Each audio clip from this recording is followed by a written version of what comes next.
Assalamualaikum warahmatullahi wabarakatuh. Perkenalkan, nama saya Oktora Darakutni dari SDN Panyingkiran 1 Sumedang, kelas 10, 123 Jabar, Tyas Widaningsih. Pada kesempatan kali ini, saya akan memaparkan aksi nyata saya pada modul 14 tentang budaya positif. Dengan fasilitator Ibu Tyas Widaningsih dan pengajar praktik Ibu Neneng Fitriantrina. Berikut adalah foto kami, yaitu kepala sekolah, pendidik, dan tenaga pendidikan di SDN Panyingkiran 1. Adapun susunan acara diseminasi budaya positif, yang pertama, pembukaan oleh MC, yakni Ibu Enis Nisanti, dan yang kedua, sambutan dari kepala sekolah, yakni Bapak I.S. Suherlan, dan yang ketiga, pemaparan materi oleh saya sendiri, yakni Oktora Darakutni, dan yang keempat, penutup oleh MC, yakni Ibu Enis Nisanti. Acara ke-1, yakni pembukaan oleh Ibu Enis Nisanti selaku MC. Assalamualaikum warahmatullahi wabarakatuh. Waalaikumsalam warahmatullahi wabarakatuh. Yang terhormat Bapak Kepala SDN Panyingkiran 1, yang terhormat Bapak Oktora Darakutni sebagai CGP Angkatan 10, serta yang terhormat rekan-rekan guru SDN Panyingkiran 1.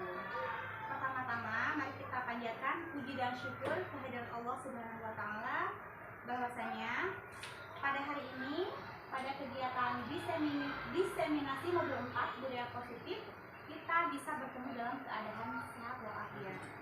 Salawat serta salam semoga terlimpah curah kepada junjungan kita, yaitu Nabi besar Nabi Muhammad SAW. Selanjutnya, saya akan membacakan susunan acara, yaitu pertama pembukaan, yang kedua sambutan dari Bapak Kepala Sekolah, yang ketiga pemaparan materi, dan yang terakhir yaitu penutup. Kita beranjak ke acara yang pertama, yaitu pembukaan. Kita buka saja kegiatan diseminasi hari ini dengan ucapan basmalah. Bismillahirrahmanirrahim.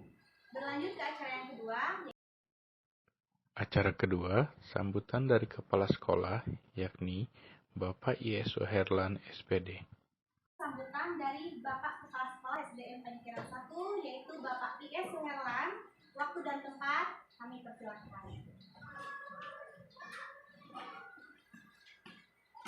Assalamualaikum warahmatullahi wabarakatuh. Waalaikumsalam warahmatullahi wabarakatuh. Alhamdulillah, alhamdulillah, alhamdulillah. Asyhadu an la ilaha illallah wa asyhadu anna Muhammadan abduhu wa rasuluh. Wa bismillah sadri wa yassir amri wa hlul 'uqdatam min lisani yafqahu qawli. Yang saya hormati dan juga sudah ada guru penggerak angkatan 10, yaitu Bapak Oktora Darakutni. Alhamdulillah, pada hari ini kita ada kesempatan ya dari Bapak Oktora sebagai guru penggerak angkatan 10 untuk mengadakan diseminasi modul 14 tentang budaya positif. Untuk itu, saya ucapkan terima kasih kepada ibu dan sekalian yang sudah siap, yang sudah hadir untuk mengikuti acara aksi nyata diseminasi yang nanti akan dibawakan oleh guru kita, para pendidik kita dari SPDN yang kebetulan sedang masih bergerak, yaitu Bapak Oktor. Itu kami harapkan kepada mahasiswa yang masih muda ya, supaya ikut program guru penggerak, di mana guru penggerak itu fasilitasnya sangat baik sekali ya. Jadi bisa langsung jadi kepala sekolah, bisa juga langsung jadi pengawas. Tapi ada syarat ya. Syaratnya selain guru penggerak itu, yang pertama guru penggerak syaratnya, yang kedua adalah sudah sertifikasi, yang ketiga golongan sudah 3W ya, itu bisa menjadi kepala sekolah atau pengawas. Nah, seandainya guru penggerak volumenya masih 3A ya, itu kalau ingin berkarir menjadi kepala sekolah atau pengawas mungkin tinggal menunggu turunnya golongan 3B ya.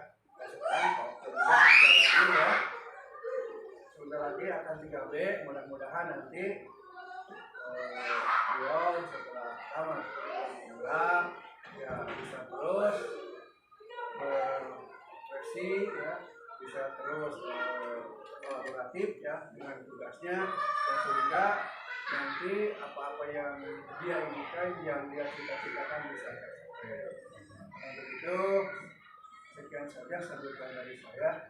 Selamat kepada Toto ya, semoga sukses, semoga semuanya berjalan dengan lancar, dan semuanya ada dalam lindungan Tuhan yang Maha Kuasa. Amin ya rabbal alamin. Billahi taufiq wal hidayah. Assalamualaikum warahmatullahi wabarakatuh. Acara ketiga lanjut pada acara inti, yakni pemaparan materi oleh saya sendiri, yaitu Oktora Darakutni SPD.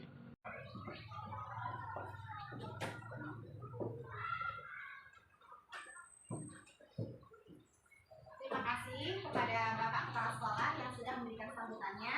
Kita lanjutkan saja ke acara yang selanjutnya, yaitu pemaparan materi yang akan disampaikan oleh Bapak Oktora Darakutni selaku calon guru penggerak angkatan 10. Waktu dan tempat saya persilakan.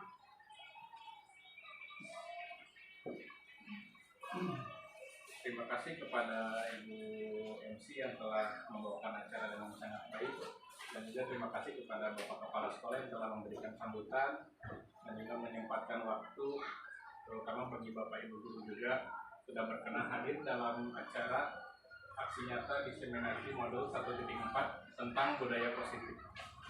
Bismillahirrahmanirrahim. Assalamualaikum warahmatullahi wabarakatuh.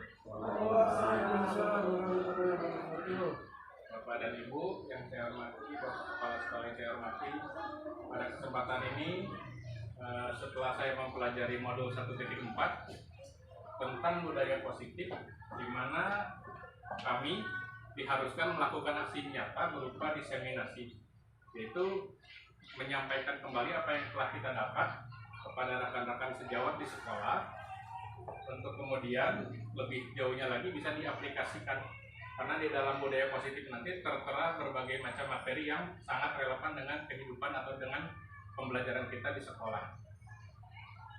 Kita mulai.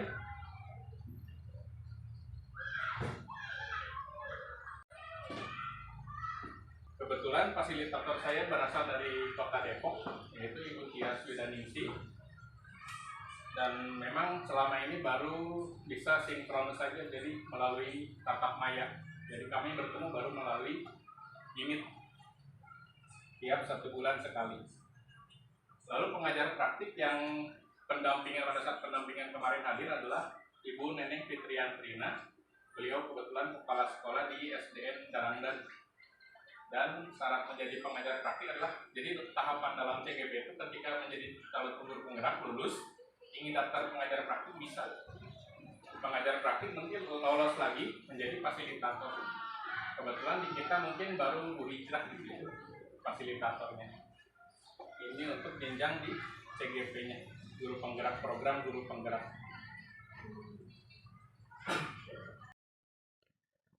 Sedikit pembahasan tentang topik diseminasi kali ini. Yang pertama, perubahan paradigma belajar. Yang kedua, disiplin positif dan nilai kebajikan. Yang ketiga, teori motivasi hukuman, penghargaan, dan restitusi. Dan yang keempat, keyakinan kelas. Saya bawakan yang pertama adalah perubahan paradigma belajar, lalu disiplin positif dan nilai kebajikan, teori motivasi hukuman, penghargaan dan restitusi, lalu keyakinan kelas.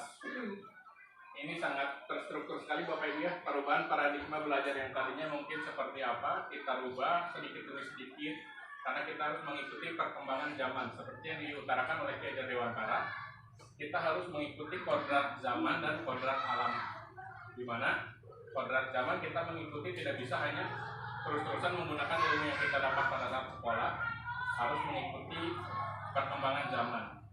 Kodrat alam seperti apa? Berarti kita mengikuti apa yang dialami oleh anak-anak pada saat ini. Lalu disiplin positif. Di sini pun tentang bagaimana menjadi guru yang diidam-idamkan oleh anak-anak, guru yang bisa menyampaikan atau merancang pembelajaran yang berpihak kepada anak atau pada murid. Teori motivasi hukuman, penghargaan, dan restitusi, di mana ketika hukuman, kadang-kadang penghargaan pun bisa menjadi hukuman bagi anak. Lalu restitusi adalah solusi untuk menyelesaikan atau mengganti istilah hukuman tadi. Nanti akan kita bahas lebih dalam lagi. Lalu tentang keyakinan kelas, ini yang kita tahu adalah dulunya peraturan kelas atau peraturan sekolah. Kalau peraturan bedanya dengan keyakinan kelas, peraturan itu kan kita buat, harus dituruti oleh anak-anak, harus dipatuhi oleh anak-anak, sedangkan keyakinan kelas, kita meminta pendapat anak mau seperti apa. Nah, ketika sudah yakin, sudah sepakat, lalu menjadilah sebuah keyakinan kelas. Kalau dilanggar otomatis bukan salah kita, bukan salah anak juga, tapi ini sudah kesepakatan bersama. Mereka tidak bisa menolak lagi, tidak bisa menghindari itunya lagi konsekuensi dari tindakan anak tersebut. Jadi lebih kuat lagi daripada peraturan kelas. Peraturan kelas satu arah, kalau keyakinan kelas dua arah. Terdapat 3 pertanyaan pemantik yang diberikan oleh pemateri untuk rekan sejawatnya. Yang pertama, apakah hukuman dapat mendisiplinkan anak? Yang kedua, pemberian hukuman dengan hal positif seperti membaca, apakah dapat meningkatkan positif anak? Yang ketiga, pemberian penghargaan, apakah dapat meningkatkan motivasi belajar anak? Tenang saja Bapak Ibu, tidak usah ditulis. Ini mungkin bisa disampaikan, ada yang ingin mencoba menjawab dari pertanyaan pertama. Apakah hukuman dapat mendisiplinkan anak? Barangkali dari Bapak Ibu ada yang mau berpendapat untuk kemudian nanti kita diskusikan. Menurut Bapak Ibu, apakah hukuman dapat mendisiplinkan anak? Bagaimana? Bisa. Menurut Pak Dadan atau Pak Eko? Komentarnya? Bisa ya? Oke, nggak apa-apa. Hukuman dapat mendisiplinkan anak. Memang selama ini kita ketika memberikan hukuman bagi anak yang melakukan kesalahan, otomatis anak itu disiplin. Akan tetapi disiplinnya lebih takut kepada kita sebagai guru. Ya. Lalu yang kedua, pemberian hukuman dengan hal positif seperti membaca, apakah meningkatkan hal positif juga bagi anak? Misalkan anaknya tidak mengerjakan PR, lalu kita suruh baca buku ini sebanyak 20 halaman, apakah dapat meningkatkan hal positif juga? Bisa tidak, bisa iya. Kadang-kadang kalau kita menyuruhnya membacanya yang sesuai dengan yang tidak dia hafal gitu kan, yang tidak dia hafalkan yang seharusnya, itu bisa jadi baik. Ketika kita memberikan hukuman yang lebih dari yang seharusnya, itu menjadi tidak baik bagi anak. Jadi kadang-kadang hukuman itu bisa baik, bisa juga tidak. Pemberian penghargaan apakah dapat meningkatkan motivasi belajar anak? Bisa, atau juga bisa menjadi blunder bagi anak tersebut kan ya. Ketika dia mendapatkan penghargaan, dia akan senang, motivasinya makin tinggi. Atau kadang-kadang ketika dia kalah oleh anak yang lain, itu menjadi sebuah down lagi bagi anak tersebut. Jadi masih simpang siur juga tentang pemberian penghargaan. Ini juga terkait dengan nanti ketika akan kenaikan kelas pemberian juara 1, 2, 3 nanti.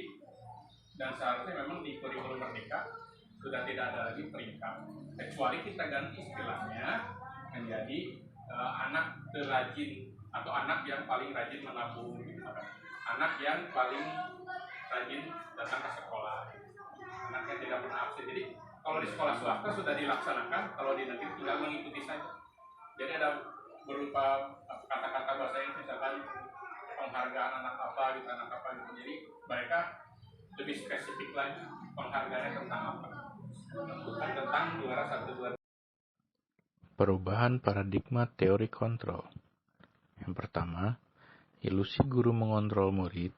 Yang kedua, ilusi bahwa kritik dan membuat orang merasa bersalah dapat menguatkan karakter. 3. Ilusi bahwa semua penguatan positif, efektif, dan bermanfaat. Dan yang keempat, ilusi bahwa orang dewasa memiliki hak untuk memaksa. Menurut Stephen R. Covey, paradigma stimulus respon kepada pendekatan teori kontrol. Terdapat perbedaan, yakni stimulus respon dan teori kontrol. Di sini, guru dapat mengontrol murid menurut Dr. William Glasser. Lalu guru juga bisa menguatkan hal positif secara efektif dan bermanfaat. Guru juga bisa membuat kritik dan membuat orang merasa bersalah untuk menguatkan karakter. Orang dewasa juga memiliki hak untuk memaksa. Ini adalah sebuah ilusi-ilusi, disebutnya ilusi kenapa? Karena yang kita anggap guru itu bisa mengontrol murid, padahal yang bisa menggerakkan murid atau mengendalikan murid adalah murid itu sendiri sesuai dengan motivasi yang ada di dalam dirinya. Ketika kita mengontrol murid secara terpaksa atau dengan paksaan, otomatis murid itu akan menjadi orang yang terbebani mental dan pikirannya. Ini juga berbahaya sekali Bapak Ibu ketika kita membuat kritik atau membuat orang merasa bersalah. Ketika ada siswa yang melakukan kesalahan, kita langsung tuduh bahwa itu sebuah kesalahan. Itu juga tidak baik bagi anak karena dapat merusak karakter anak. Ya. Lalu penguatan positif, efektif, dan bermanfaat. Semua hal merupakan positif, tidak semuanya. Ada hal yang harus kita kaji lagi, ada hal yang harus kita validasi lagi apakah tindakan tersebut benar-benar positif dan bermanfaat. Lalu orang dewasa memiliki hak untuk memaksa. Ini masih paradigma lama ketika senioritas lebih bisa memaksa kepada, bisa memanfaatkan atau bisa memaksa kepada yang lebih junior. Ini juga tidak boleh, karena sekarang ketika yang junior misalkan memiliki pengetahuan yang lebih, kita bisa saling belajar. Jadi tidak ada tingkatan tentang umur atau tentang kedewasaan seseorang. Semua orang berhak dan sama derajatnya. Lalu paradigma stimulus respon kepada pendekatan teori kontrol. Di sini perbedaannya, kebutuhan kita sama. Kalau di respon, kalau di teori kontrolnya jelas berbeda. Lalu semua orang melihat hal yang sama. Padahal sebetulnya orang ketika melihat suatu objek, dia akan mengpersepsikannya berbeda. Lalu kita mencoba mengubah orang agar berpandangan sama dengan kita. Ini agak otoriter Bapak Ibu ya. Padahal kita berusaha memahami pandangan orang lain tentang dunia. Jelas kita memiliki visi atau vision yang berbeda dengan orang lain. Perilaku buruk dilihat sebagai suatu kesalahan. Belum tentu, padahal bisa saja orang melakukan suatu hal yang kita anggap buruk itu demi kebaikan mereka juga, atau bukan berarti kita membenarkan hal yang buruk. Kita harus tanya dulu tujuannya apa, kita validasi dulu tindakan mereka apakah salah atau benar gitu. Orang lain bisa mengontrol saya, padahal yang tadi saya bilang, yang bisa mengontrol diri sendiri adalah diri kita sendiri, tidak bisa dikontrol oleh orang lain. Karena ketika kita mengontrol orang lain dengan paksaan, itu tidak bagus, otoriter. Saya bisa mengontrol orang lain, tidak boleh juga, itu lebih parah lagi. Anda tidak bisa mengontrol orang lain. Pemaksaan ada pada saat bujukan gagal. Ini ketika kita sudah, misalkan ada kasus saya waktu itu kita alami, ada anak yang mengambil uang, kita bujuk, ternyata dengan bujukan tidak bisa, lama-lama kan kita paksa agar mengaku, kan? Karena kita sudah punya bukti-bukti yang kuat gitu. Itu juga ternyata tidak boleh, karena kita harus kolaborasi dulu dan dikonsensus dulu. Kita lihat apakah benar anak itu mengalami atau melakukan kesalahan tersebut. Harus ada kolaborasi dengan pihak lain, misalkan dengan orang tuanya kita panggil, kan waktu itu kita panggil, kita kolaborasikan apakah benar anaknya di rumah seperti ini gitu. Lalu dilihat lagi apakah ini termasuk tindakannya atau bukan. Lalu model berpikir menang atau kalah. Ya, ini tidak boleh juga, kita nggak boleh merasa menang dari yang lain, tidak boleh merasa down ketika kita kalah dari orang lain. Kita berpikir selalu win-win, makanya ada istilah win-win solution. Jadi ketika kita berpikir menang dan menang, itu akan menambah motivasi kita. Ini menurut Stephen R. Pertanyaan pemantik selanjutnya, menurut Bapak Ibu Guru, apakah makna disiplin? Bagaimana Bapak Ibu menerapkannya di kelas?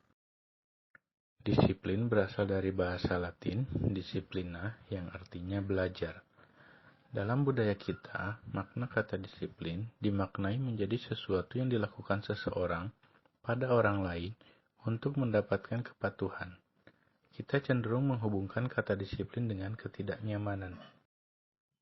Tujuan dari disiplin positif adalah menanamkan motivasi pada murid-murid kita, yaitu untuk menjadi orang yang mereka inginkan dan menghargai diri sendiri dengan nilai-nilai yang mereka percaya. Boleh dijawab oleh Bapak dan Ibu. Menurut Bapak dan Ibu, apakah makna disiplin? Bagaimana Bapak Ibu menerapkannya di kelas? Barangkali Bapak Ibu, makna disiplin. Apakah tentang waktu saja atau tentang cara berpakaian, gitu ya? Disiplin waktu, disiplin cara berpakaian. Jadi makna disiplin itu menurut peraturan. Jadi menuruti undang-undang atau peraturan yang ada di sekolah. Ya, baik Bapak, terima kasih. Jadi disiplin itu harus taat pada aturannya, taat pada undang-undang, dan taat pada kode etik yang sudah kita pegang. Di sini penjelasannya disiplin itu adalah berasal dari bahasa Latin, yaitu disciplina, yang artinya belajar. Kita belajar tepat waktu, kita belajar berpakaian rapi, kita belajar untuk merubah diri, belajar untuk bisa rajin membaca, itu berarti masih dalam tahap belajar sebetulnya disiplin. Kita berusaha mencapai ke kata disiplin itu. Ya. Terkadang ketika kita berusaha mencapai kata disiplin, ada hambatan-hambatan di tengah-tengah perjalanan kita menuju kata disiplin tersebut. Dalam budaya kita, makna disiplin dimaknai menjadi sesuatu yang dilakukan seseorang pada orang lain untuk mendapatkan kepatuhan. Yang tadi Bapak Kepala sampaikan betul, kita cenderung menghubungkan kata disiplin dengan ketidaknyamanan. Ya, karena ketika kita harus patuh terhadap aturan, otomatis ada sedikit rasa tidak nyaman, walaupun memang itu yang harus kita lakukan gitu. Ini menurut disiplin, menurut budaya kita. Lalu tujuan dari disiplin positif adalah menanamkan motivasi pada murid-murid kita, yaitu untuk menjadi orang yang mereka inginkan dan mereka menghargai diri sendiri dengan nilai-nilai yang mereka percaya. Jadi kita itu mendisiplinkan anak bisa dengan menanamkan motivasi dulu. Tanamkan pada diri murid-murid kita, mereka ingin menjadi apa. Kalau mereka ingin menjadi dokter atau ingin menjadi guru, disiplinkan dari sekarang. Pelajari hal-hal yang tentang kedokteran, minimal dari pelajaran IPA dulu, mereka senangi gitu kan, IPAS. Kalau ingin menjadi atlet misalkan, pelajari, latih lagi diri kita untuk bisa mengikuti kursus-kursus, misalkan kalau atlet renang ya berenang gitu ya. Dan juga mereka harus bisa menghargai diri sendiri. Kita harus punya harga diri, itu disebut harga diri karena memang kita harus menghargai diri sendiri. Jangan sampai kita menjadi orang yang rendah diri, harus menjadi orang yang rendah hati dengan nilai-nilai yang mereka percaya, tanpa paksaan apapun dari pihak manapun. Ada 6 nilai kebajikan universal, yaitu beriman dan bertakwa kepada Tuhan Yang Maha Esa, 2. Berkebinekaan global, 3. Mandiri, 4. Bergotong royong, 5. Bernalar kritis, 6. Kreatif. Ada 6 nilai-nilai kebajikan pada profil pelajar Pancasila.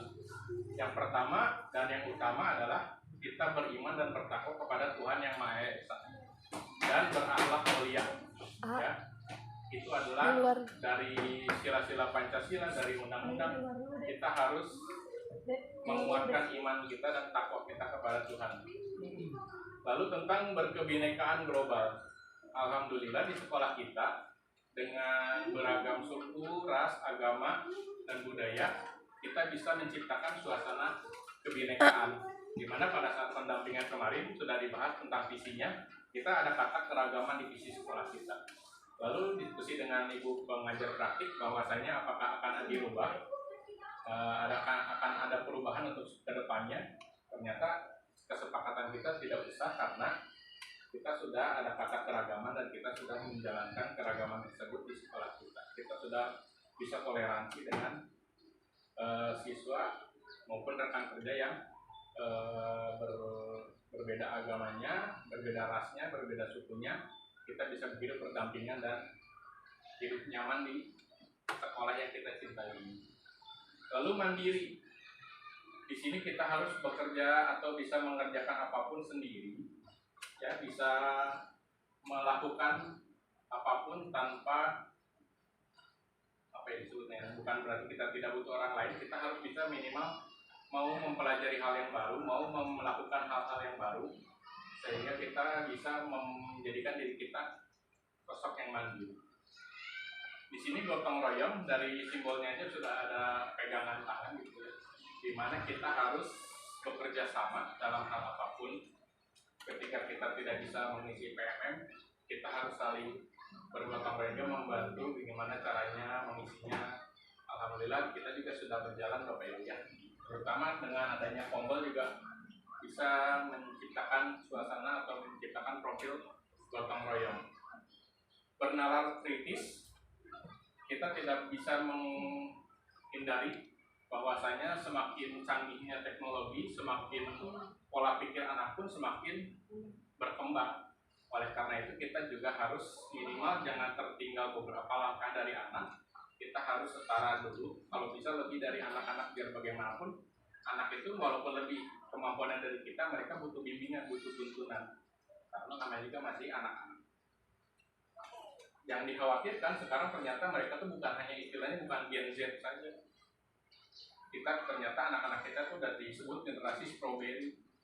Mereka kreatif, mereka indah, mereka bernilai jual mahal, akan tetapi mereka rapuh. Yang namanya strawberry kan gampang itu cepat busuk ya, beberapa hari pun mereka akan rapuh. Begitupun dengan anak-anak kita zaman sekarang ternyata seperti itu. Ketika mereka lebih kreatif, lebih inovatif dari kita, akan tetapi ketika ada hal yang mengganggu mentalnya, mereka langsung down. Oleh karena itu, nggak aneh ketika ada kasus-kasus misalkan anak yang ketika diputuskan oleh orang yang dia suka, tiba-tiba ada yang naik ke tower gitu kan, tiba-tiba ada yang loncat dari gedung. Itu yang harus kita hindari, jangan sampai naudzubillah kalau ada di anak-anak kita, karena mereka itu memang rapuh dengan adanya tontonan-tontonan di YouTube ataupun di media sosial lainnya. Kita tidak bisa menyaring karena apa yang mereka lihat dengan privasi mereka. Yang namanya HP kan privasi, nggak bisa nonton bersama-sama seperti TV dengan orang tua. Ketika mereka privasi main HP sendiri, kita nggak tahu iklan apa yang mereka lihat, lalu tontonan apa yang mereka lihat. Kadang-kadang YouTube for Kids pun tetap ada selepitan-selepitan yang berbahaya bagi anak juga. Kalau kita larang nggak boleh nonton YouTube juga salah, karena mereka pun perlu tahu apa itu YouTube. Mereka perlu tahu apa itu pelajaran-pelajaran hal-hal yang baru bagi mereka. Tapi dalam menyaringnya itu agak sulit. Harus kita tanamkan dulu pada anak-anak kita bahwasanya apa yang kita lihat itu harus bisa dipertanggungjawabkan. Lalu kreatif, anak sekarang tidak diragukan lagi Bapak Ibu, mereka kreatifnya luar biasa. Kita pun bahkan sering mengacungi jempol, kita harus mengakui bahwa kita sedikit mengalami ketertinggalan dari mereka, karena zaman kita memang belum ada yang namanya HP, zaman kita belum ada yang namanya pengetahuan tentang DIY yang bisa mengubah benda apapun jadi sebuah hal yang baru gitu ya. Tapi tetap yang saya tadi bilang, mereka tetap butuh arahan, butuh tuntunan dari kita.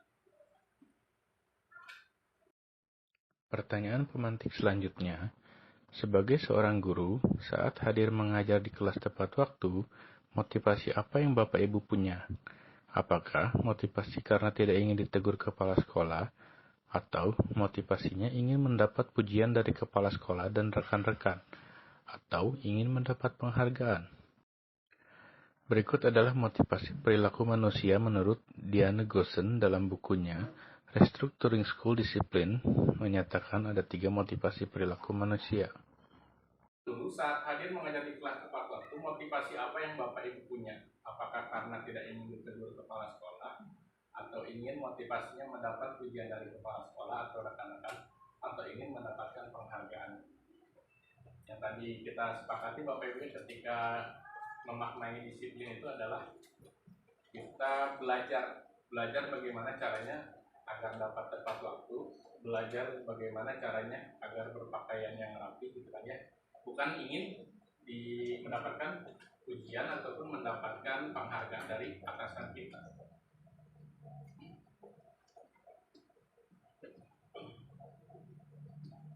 Di sini motivasinya adalah menurut Diana Gosen dalam bukunya Restructuring School Discipline menyatakan ada 3 motivasi perilaku manusia. Yang pertama dari eksternalnya, dari luarnya, untuk menghindari ketidaknyamanan atau hukuman. Jadi ketika kita tidak disiplin, apa yang akan terjadi apabila saya tidak melakukan kedisiplinan? Itu kan jadi ada faktor ketakutan dari luar. Lalu, ini harusnya internal. Ada 2 ya. Ini bisa juga yang kedua, untuk mendapatkan imbalan dari orang lain. Apa yang tetap dari luar juga berarti ya. Ini berarti kalau saya disiplin, saya akan dapat apa? Itu kan berarti berharap juga, jadi tidak ada kesadaran diri nantinya. Nah ini baru motivasi internalnya yang harus kita kuatkan untuk menghargai diri sendiri. Saya akan menjadi orang yang seperti apa apabila saya melakukannya. Apabila saya disiplin, saya akan menjadi orang yang disiplin secara terus-terusan, secara konsisten, secara terus berkembang sampai kita nanti ke depannya. Ada pertanyaan lagi, apa yang Bapak Ibu guru hebat lakukan jika ada murid yang melanggar aturan? Apakah memberi hukuman, teguran, atau restitusi? Saya beri gambaran dulu. Restitusi adalah sebuah proses atau sebuah cara memberikan merubah kegagalan anak menjadi sebuah motivasi yang baru lagi. Jadi ketika ada anak yang melakukan kesalahan, tidak langsung kita hukum, tidak langsung kita tegur, tapi kita tanya dulu, kita stabilkan dulu identitasnya, kita validasi tindakannya apakah benar atau salah, lalu kita tanyakan keyakinannya. Kalau hukuman kita langsung memberikan hukuman, kalau teguran kita memberikan berupa ucapan dulu. Kalau hukuman berupa tindakan fisik, kalau teguran dengan verbalnya. Restitusi ada prosesnya, ada proses lumayan panjang, 3 tahapan. Ya, akan kita bahas langsung. Pertanyaan pemantik selanjutnya, apa yang Bapak Ibu guru hebat lakukan jika ada murid yang melanggar aturan? Memberikan hukuman, teguran, atau restitusi? Berikut adalah perbedaan antara hukuman dan konsekuensi. Hukuman, sesuatu yang menyakiti harus terjadi. Membenci kedisiplinan karena terpaksa. Anak merasa tidak dihargai dan pasti dipermalukan. Konsep yang buruk, anak menyembunyikan kesalahan. Sedangkan konsekuensi, sesuatu yang harus terjadi. Menghargai kedisiplinan karena terpaksa, anak merasa dihargai dan akan tetapi dipermalukan. Konsep yang baik, anak kehilangan kepercayaan diri. Hukuman itu memang sesuatu yang menyakiti dan harus terjadi. Ketika kita zaman sekolah dulu, ketika kita terlambat, lari 15 keliling lapangan. Itu kan secara fisik Bapak Ibu ya. Hukumannya secara fisiknya, atau suruh push up oleh guru piket yang menjaga gerbang sekolah dulu. Konsekuensinya adalah sesuatu yang harus terjadi. Ketika kita melakukan sesuatu, konsekuensinya seperti apa? Itu kan yang kita tahu ya. Hukuman membenci kedisiplinan karena terpaksa. Jadi ketika kita dihukum terus-terusan, jadi makin ngeyel istilahnya kalau sekarang. Konsekuensi menghargai kedisiplinan walaupun terpaksa. Anak merasa tidak dihargai dan dipermalukan jelas, karena kita misalkan kalau suruh push up kan depan anak-anak, atau kalau dulu saya SMA ada anak perempuan yang pakai rok misalkan agak tinggi yang berapa senti dari dengkul, itu kan malah langsung digunting oleh guru piket ya.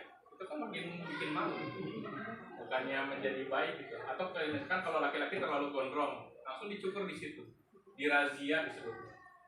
Dari kata razia aja mengerikan. Razia itu kan bagi orang-orang yang melakukan tindakan asusila, misalkan razia ke tempat-tempat prostitusi, razia minuman keras gitu kan ya. Konsekuensi anak merasa dihargai tapi tetap dipermalukan gitu. Memang dia merasa mengakui kesalahan tapi tetap dipermalukan di depan orang lainnya. Kalau hukuman konsepnya termasuk buruk karena anak akan pasti menyembunyikan kesalahannya karena nggak mau dihukum tadi, dia nggak akan ngaku. Lalu konsekuensi ini konsep yang baik, akan tetapi anak akan kehilangan kepercayaan dirinya.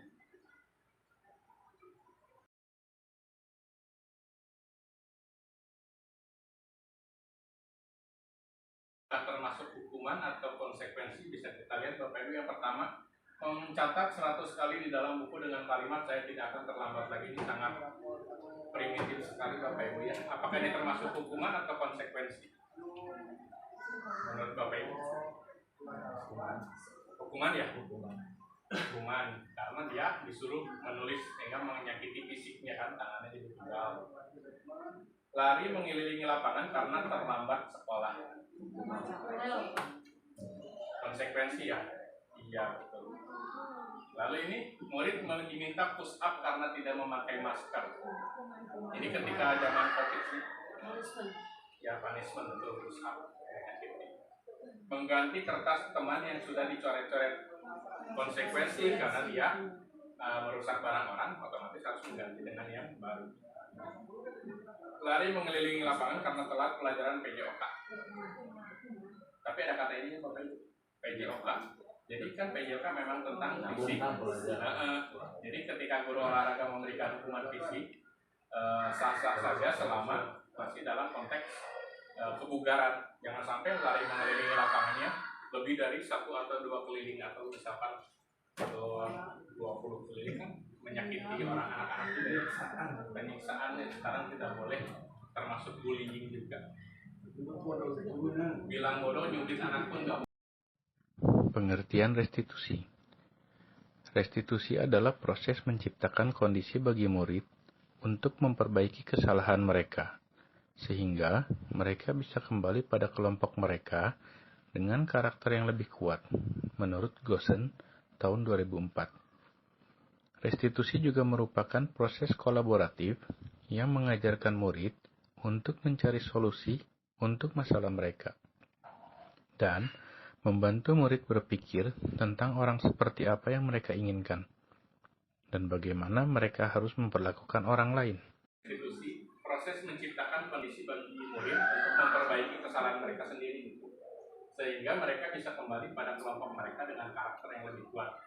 Ketika kemarin saya membuat video demonstrasi kontekstual, di mana harus ada 2 kasus. Yang pertama, ketika ada anak makan di kelas, harus seperti apa? Yang pertama, kita bawa dulu anak itu untuk ke ruang guru, jadi kita face to face dulu, jadi jangan dipermalukan di tempat itu. Jadi kita bawa dulu di sini, lalu saya lakukan 3 langkah restitusi. Yang pertama, validasi tindakan, menstabilkan identitas. Maksudnya seperti apa? Jadi dia jangan sampai merasa bahwa dirinya itu adalah anak yang paling bersalah. Oleh karena itu kita tanya seperti menggunakan kata positif, nggak boleh negatif. Misalkan jangan ada kata tidak boleh ya, atau sebaiknya begini gitu loh. Jadi saya bawa ke sini anak itu, lalu saya coba stabilkan identitasnya.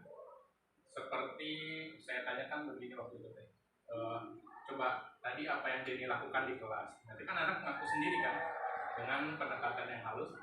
Iya Pak, tadi saya makan. Kenapa makan di kelas? Nah gitu. Nanti dia jawab lagi, belum sarapan Pak. Oh jadi kita tahu ternyata dia belum makan di kelas karena dia mungkin merasa lapar dan karena belum sarapan gitu.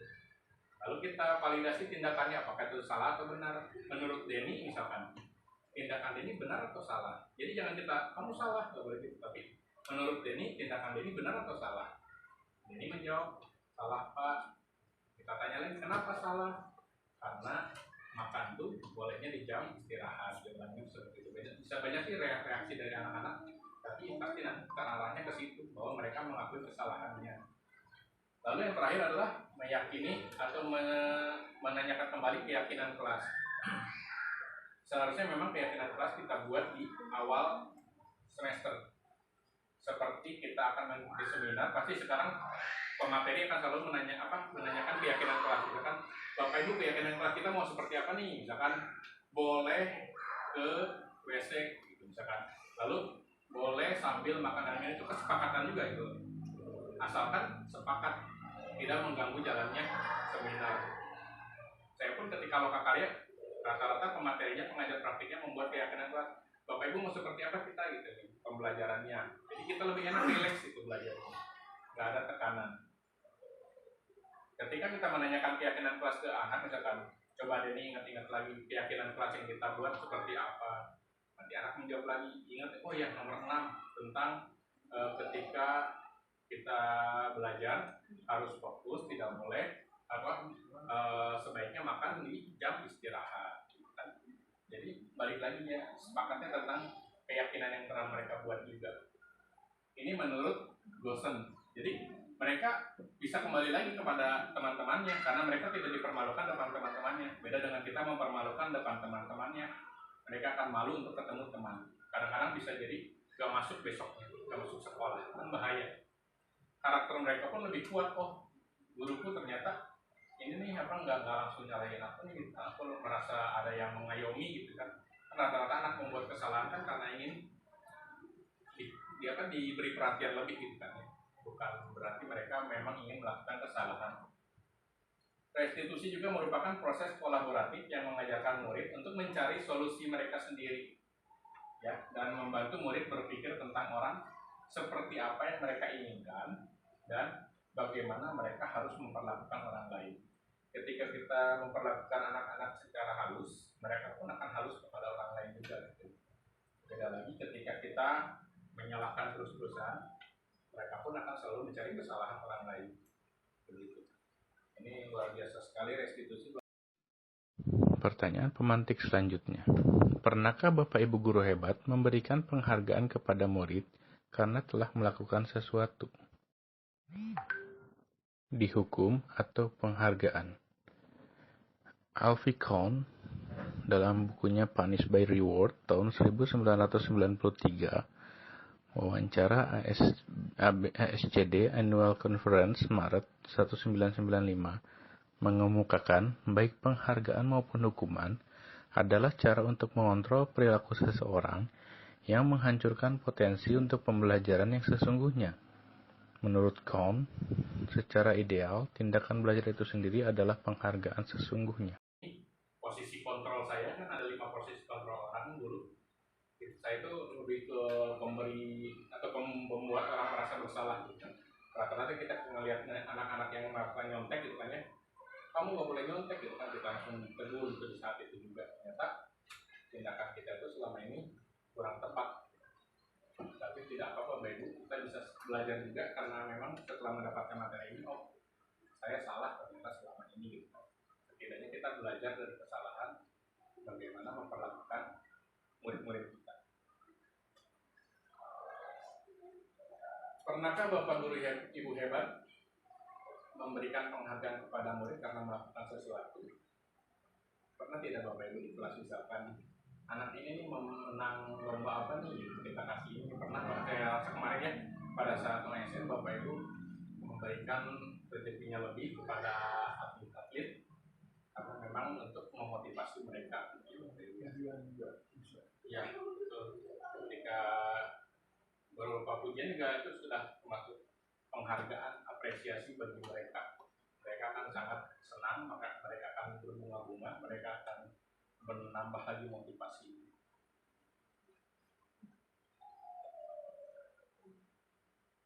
Dihukum atau diberi penghargaan.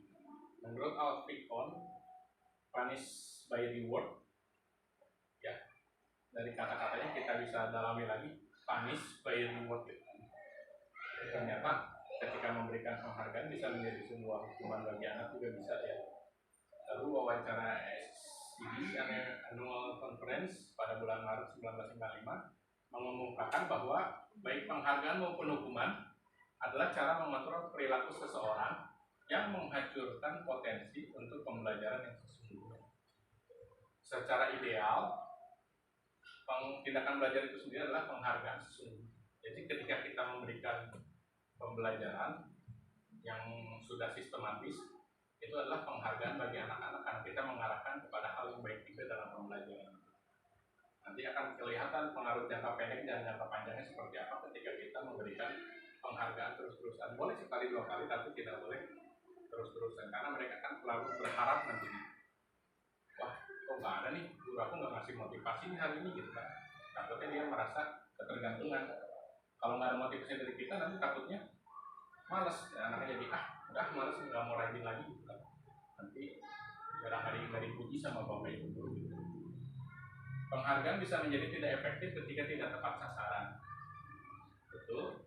Lalu penghargaan bisa merusak hubungan. Ketika kita memberikan hadiah kepada anak yang kemarin menang, lalu berikutnya ternyata yang menang adalah orang lain, anak itu bisa jadi bersaing, jadi merasa, wah dia musuh saya nih atau dia saingan saya nih. Jadi kan dari kata saingan pun itu bisa merusak hubungan. Jadi lebih hati-hati, bukannya malah merekatkan hubungan anak-anak, malah jadi wah nggak usah, aku nggak akan ngasih contekan ke situ, aku nggak akan ngasih tahu lagi caranya ngerjain ini gitu. Jadi nggak bagus juga kan.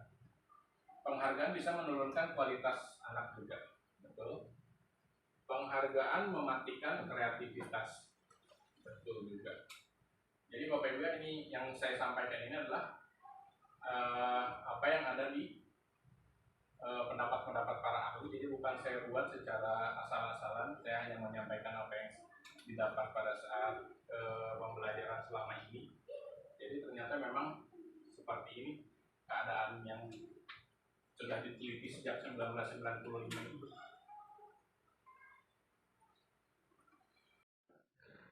Keyakinan kelas. Keyakinan kelas adalah nilai-nilai kebajikan atau prinsip-prinsip universal yang disepakati bersama secara agama, suku, negara. Menurut Gossen pada tahun 1998, suatu keyakinan akan lebih memotivasi seseorang dari dalam atau intrinsik.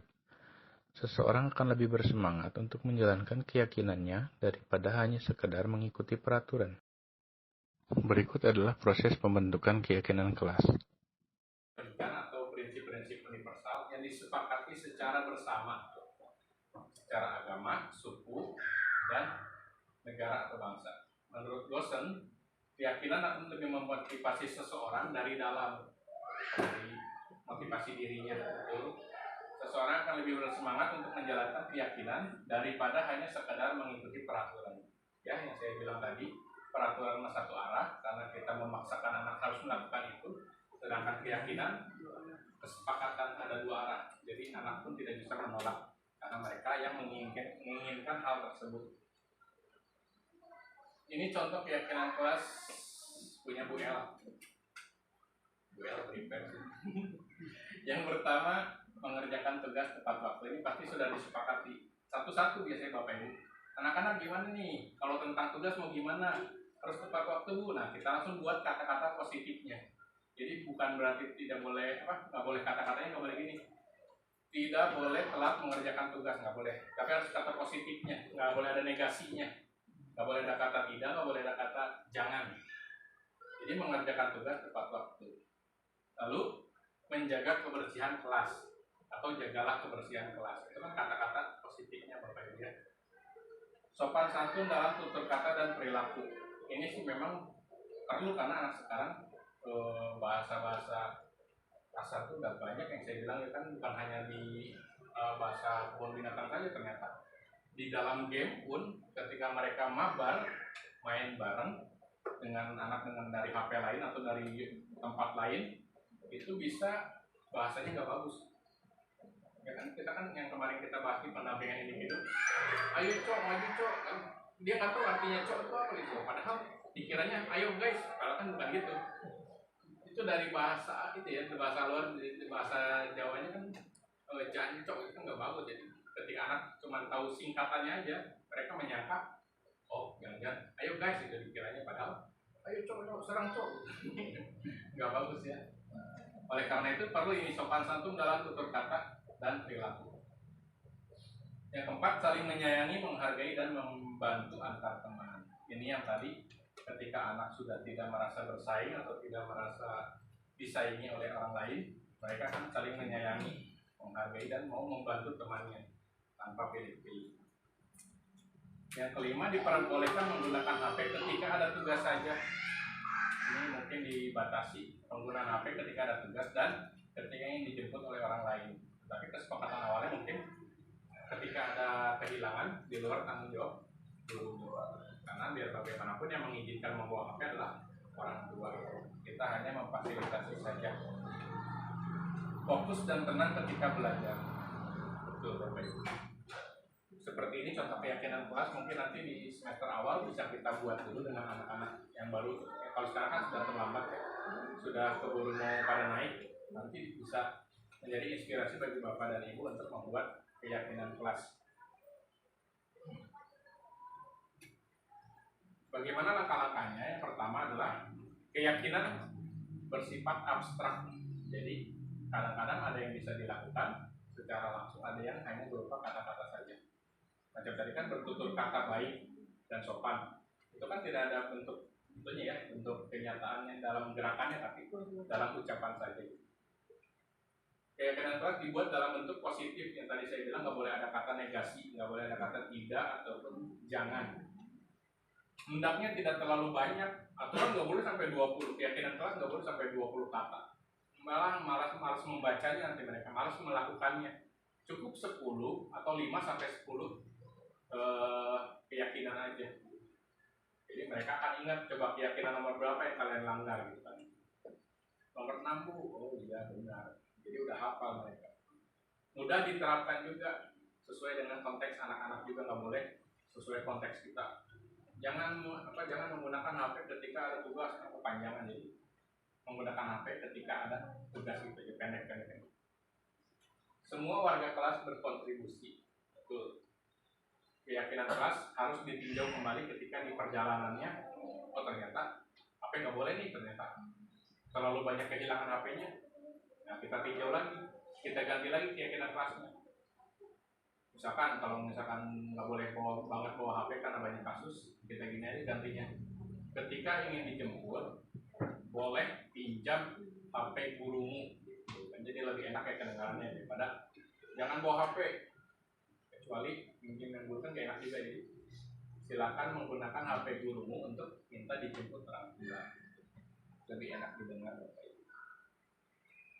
Sudah terima kasih. Terima kasih atas waktunya Bapak Ibu.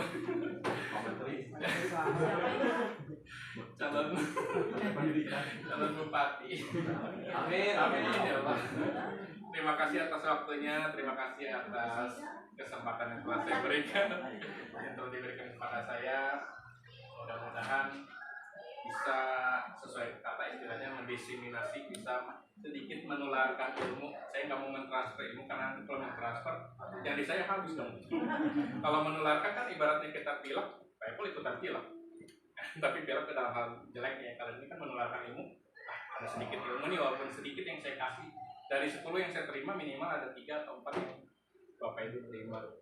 Terima kasih atas waktunya dan kesempatannya. Ditutup. Wabillahi taufiq wal hidayah. Wassalamualaikum warahmatullahi wabarakatuh. Waalaikumsalam. Saya kembalikan kepada Ibu pembawa acara. Acara keempat, yakni penutup oleh MC Ibu Enis Nisanti. Baiklah, terima kasih kami ucapkan kepada Bapak Oktober ini yang sudah menyampaikan pemaparan materi dengan sangat baik ya. Semoga apa yang dipaparkan oleh Bapak Oktober bisa ditularkan kepada kita ya, supaya kita sebagai guru juga bisa lebih maju, bergerak dan menggerakkan seperti moto CKP ya. Karena sudah berakhir acara hari ini, kita tutup saja dengan ucapan alhamdulillah. Saya selaku pembawa acara undur diri. Wabillahi taufiq wal hidayah. Wassalamualaikum warahmatullahi wabarakatuh. Waalaikumsalam warahmatullahi wabarakatuh.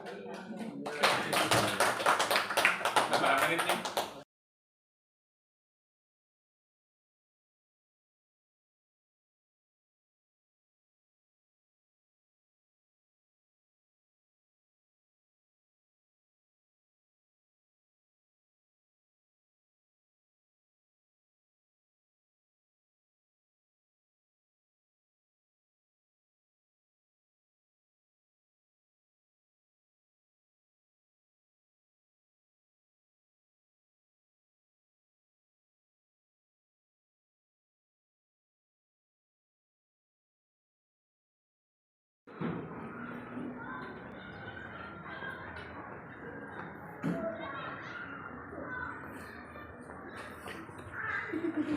Lagi apa, Den?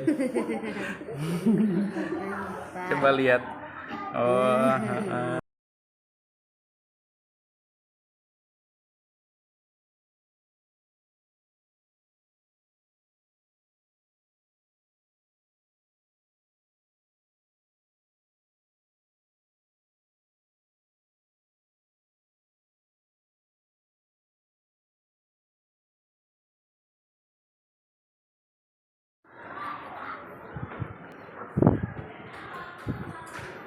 Ini punya aku. Punya aku. punya siapa itu? Udah jangan berebut ya, udah. Oh, iya ya, nanti kita cari tahu ya.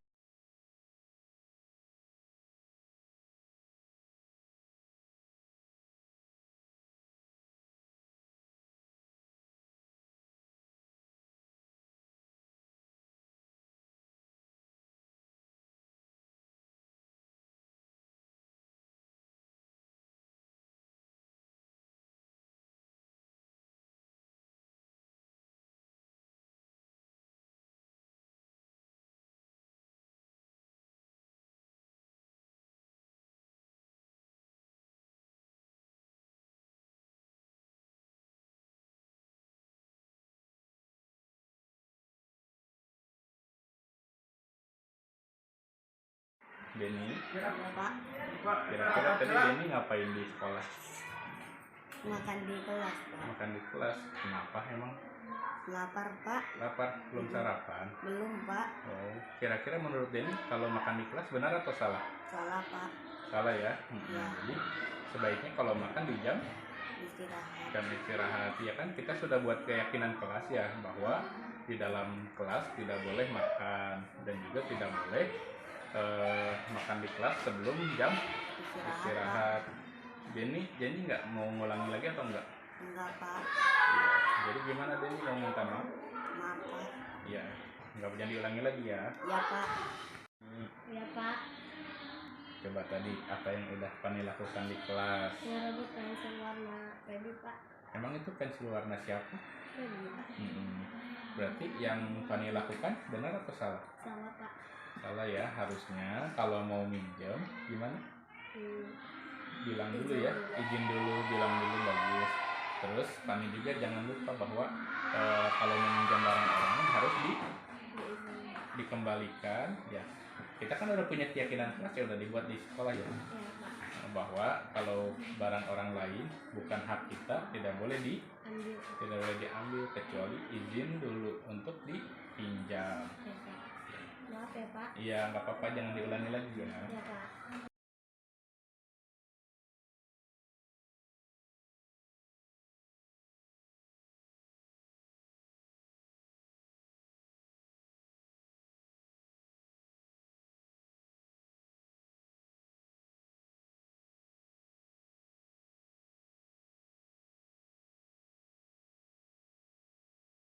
Terima kasih ya Pak Aktor sudah memaafkan kesalahan aku dan tidak langsung menghukum aku. Terima kasih ya Pak Aktor.